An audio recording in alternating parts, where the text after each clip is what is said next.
సింద్బాద్ అద్భుత యాత్రలో 4వ యాత్ర.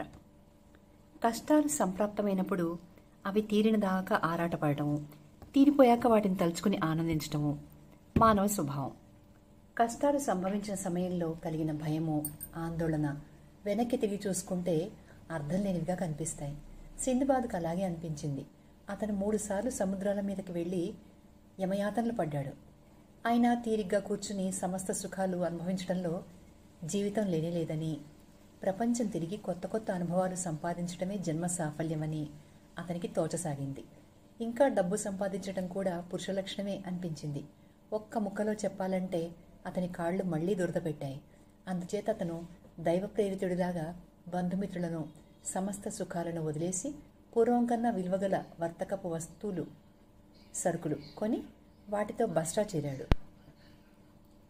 అక్కడ మరికొందరు బస్రా వర్తకులతో పాటు ఒక పెద్ద ఓడలో ఎక్కి సముద్రం మీద ప్రయాణమైనాడు. అది మంచి వేగం గల ఓడ. ఓడ చాలా రేవులు చూసింది. అది నిలిచిన చోటనల్లా వర్తకం చురుకుగానూ లాభసాటిగానూ సాగింది.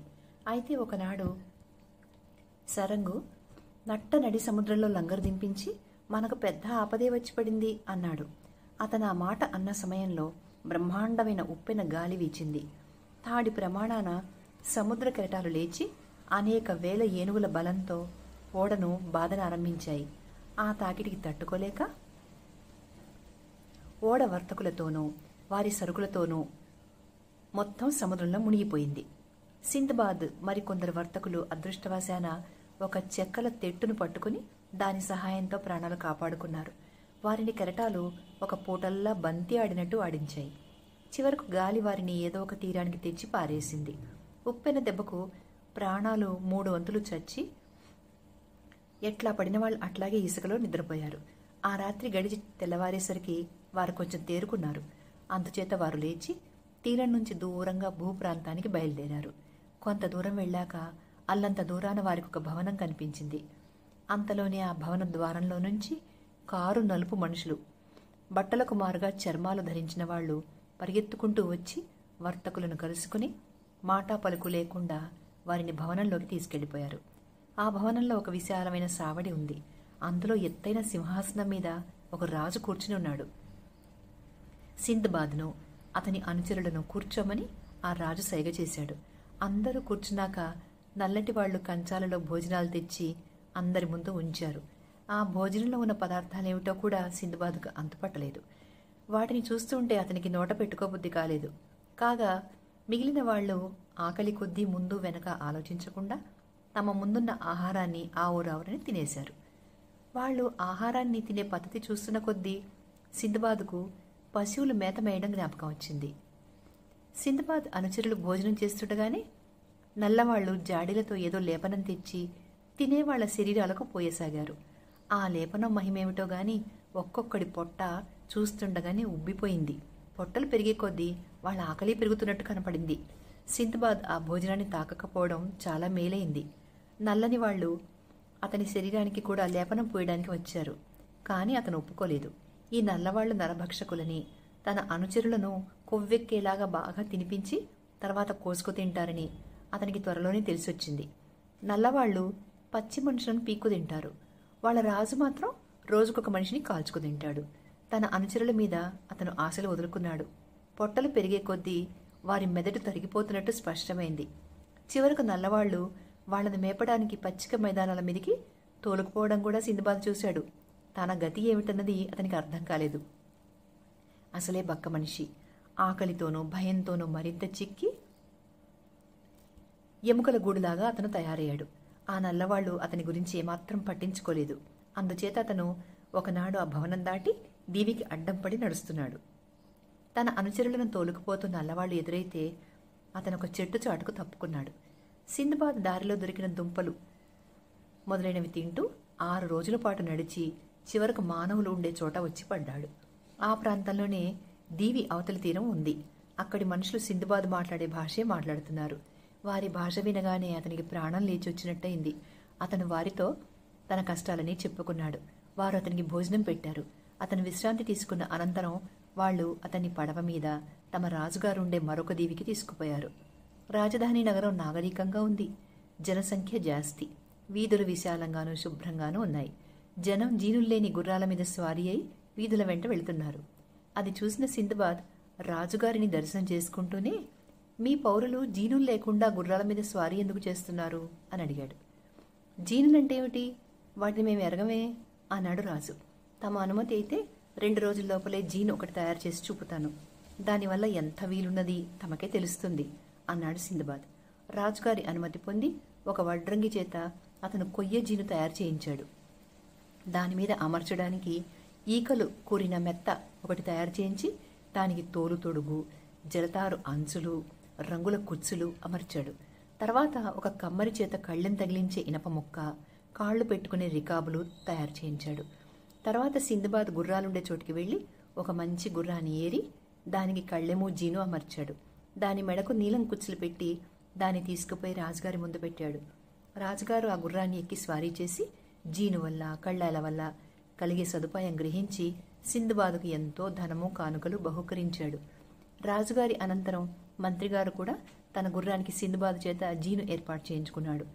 అది మొదలు నగరంలో ఉన్న గొప్ప గొప్ప వాళ్ళ తమ గుర్రాలకు జీనులు ఏర్పాట్లు చేయించుకుని సిందబాదుకు అంతులేని కానుకలిచ్చి అతన్ని గొప్ప ధనవంతుని చేశారు.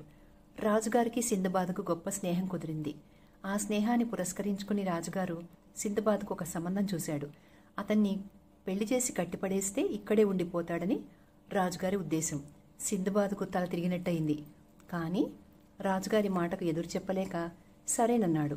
వధువు చాలా చక్కనిది, సంపన్నురాలు కూడా. ఈ దంపతులు ఉండడానికి ఒక దివ్యమైన భవనము, వారికి సేవ చేయడానికి దాసదాసి జనాన్ని ఏర్పాటు చేశాడు రాజు. సిందబాద్ తన భార్యతో చాలా అన్యోన్యంగా అనేక మాసాల పాటు కాపరం చేశాడు. తాను బాగ్దాదుకు పోయే అవకాశం చిక్కినప్పుడు ఆమెను తన వెంట తీసుకుపోదామని కూడా అతను అనుకున్నాడు. ఒకనాడు సిందబాద్ పొరుగున ఉన్న పెద్ద మనిషి భార్య చనిపోయింది. సిందబాద్ అతన్ని పరామర్శించడానికి వెళ్లి విచారించసారి మీకు ఇంతకన్నా కూడా యోగ్యురాలైన భార్య దొరకవచ్చు అన్నాడు. కొద్ది గంటల్లో చచ్చిపోయేవాడికి ఇంకో భార్య ఏమిటి అన్నాడా మనిషి. ఆ మాట అప్పుడు సిందబాద్కి ఏమీ అర్థం కాలేదు. కానీ త్వరలోనే అతను నిజం తెలుసుకున్నాడు. భార్యాభర్తలలో ఎవరు పోయినా ఇద్దరిని కలిపి పూడ్చి చేయడం అక్కడి ఆచారం. అది తెలిసి సిందబాద్ చాలా చీదరించుకున్నాడు. అతను చూస్తుండగానే పొరుగింటివాడు తన భార్య శవం వెనకగా శ్మశానానికి వెళ్ళాడు. నదీ తీరాన ఒక కొండ మీద చాలా లోతైన బావి ఉంది. శవంతో పాటు చనిపోయిన స్త్రీ భర్తను కూడా ఆ బావిలోకి దింపి బావి మీద బండరాయి కప్పేశారు. ఈ అమానుషమైన ఆచారం పరదేశీయులకు కూడా వర్తిస్తుందా అని సిందబాద్ రాజును అడిగితే వర్తిస్తుంది అని ఆయన చెప్పాడు. సిందబాద్కు కడుపులో చేయి పెట్టి కెలికినట్టయింది. తన భార్య కన్నా తానే ముందు చేస్తానని అతను తనకు తాను ధైర్యం చెప్పుకున్నాడు. కానీ అలా జరగలేదు. కొద్ది రోజులకే సిందబాద్ భార్యకు జబ్బు చేసి మంచాన పడి చివరకు మరణించింది. అతని నెత్తిన పిడుగుపడ్డట్టయింది. రాజుగారు తన విషయంలో ఆచారాన్ని దాటవేస్తాడు అన్న ఆశ కూడా పోయింది. రాజుగారు స్వయంగా వచ్చి చచ్చిపోబోతున్నందుకు అతని పట్ల సానుభూతి సంతాపాలు తెలిపి ఎంతగానో విచారించాడు. సిందబాద్ భార్య శవాన్ని నగలతో అలంకరించి పేటికలో పెట్టి కొండ వద్దకు చేర్చారు. శవం వెనుక సిందబాద్తో పాటు రాజుగారు నడిచాడు. తనకు తన దేశంలో భార్యాబిడ్డలు ఉన్నారని, వాళ్లు తన కోసం ఎదురుచూస్తూ ఉంటారని సిందబాద్ మొత్తుకున్నాడు. కానీ అది అరణ్యరోదనమైంది. ముందు శవపేటికను బావిలో దించారు. తర్వాత అతని చంకల కిందుగా తాళ్లు కట్టి ఆ తాళ్లకే ఒక నీరు గల కూజ, 7 రొట్టెలు కట్టి సిందబాద్ను కూడా బావిలోకి దించారు. అతను తాళ్లు ఊడదీసినాక పైనున్న వాళ్లు వాటిని పైకి లాక్కుని బావి మీద రాయి మూసి తమ దారిన తాము వెళ్లిపోయారు. బావి దిగువన చాలా విశాలమైన గుహలాగా ఉంది. అంతో ఇంతో వెలుతురు లోపలికి వస్తోంది. సిందబాద్ తాను ఇంటి నుంచి బయలుదేరినందుకు, సముద్రంలో మునిగి చావనందుకు విచారించాడు. ఆకలి దప్పుక్కలు అతన్ని బాధించసాగాయి. కానీ సాధ్యమైనంతకాలం బతికి ఉండాలనే ఆశతో అతను నీటిని, రొట్టెను చాలా పొదుపుగా ఖర్చు చేశాడు. రాత్రివేళ పడుకునేందుకు చోటు ఏర్పాటు చేసుకున్నాడు. క్రమంగా నీరు, రొట్టెలు అయిపోయాయి. ఇక చావు కోసం ఎదురుచూడటం తప్ప అతను చేయగలిగిందేమీ లేదు. ఈ స్థితిలో ఒక చిత్రం జరిగింది. అతను నిద్రపోతుండగా ఏదో శబ్దానికి మెలకు వచ్చింది. నిద్ర లేచాక శ్వాస వినిపించింది. తర్వాత ఏదో జంతువు పారిపోతున్న చప్పుడైంది. అతను సాహసించి ఆ పారిపోయే జంతువును తరుముతూ ఎగుడు దిగుడు నేల మీద పడుతూ లేస్తూ పరిగెత్తాడు. కొంత దూరం వెళ్ళాక అతని కంటికి నక్షత్రం కనిపించింది. అదొక బిలం. శవాలను తినే నక్కలో తోడేళ్ళలో ఆ బిలం గుండా వస్తున్నాయన్నమాట. సిందబాద్ ఆ బిలంలో నుంచి దూరి అవతలికి వెళ్లేసరికి పైన ఆకాశము, వెలిగిపోతున్న నక్షత్రాలు కనపడ్డాయి. అతను మోకరించి భగవంతుడికి ధన్యవాదాలు తెలుపుకున్నాడు. తర్వాత మళ్లీ గుహలోకి వెళ్లి శవాల మీద ఉన్న నగలన్నీ ఒలిచి మూట కట్టుకుని తిరిగి వచ్చాడు. కొండ అవతలి పక్కన సముద్రం ఉంది. ఆ సముద్ర తీరాన అతను మకాం పెట్టి ఏదన్నా ఓడ కనిపిస్తుందేమో అని ఎదురుచూస్తున్నాడు. కొద్ది రోజులకు అటుగా ఒక ఓడ రానే వచ్చింది. ఓడలో వాళ్లు అతని గమనించి సమీపంగా వచ్చారు. అతను నగల మూటతో సహా ఓడలోకి ఎక్కి తాను ఓడ పగిలిన ప్రయాణికుణ్ణి అని సరంగుతో చెప్పాడు. సరంగుని మంచి చేసుకుందామని అతను తన నగల మూటలో నుంచి మంచివి ఏరి ఇవ్వబోయాడు. కాని సరంగు తీసుకోలేదు. అపాయం నుంచి రక్షించిన వాళ్ల దగ్గర నేను ఏమీ పుచ్చుకోను అన్నాడు. అతని ధర్మబుద్ధికి సింధుబాద్ ఎంతో సంతోషించాడు. కాలక్రమాన ఓడ బస్రా చేరింది. సింధుబాద్ ఆ నగరంలో కొద్ది రోజులుండి నదీ ప్రయాణం చేసి బాగ్దాద్ చేరాడు. అతను తెచ్చిన నగలను చూసి అతని బంధువులు పరమానంద భరితులయ్యారు. ఇది సింధుబాద్ 4వ యాత్ర.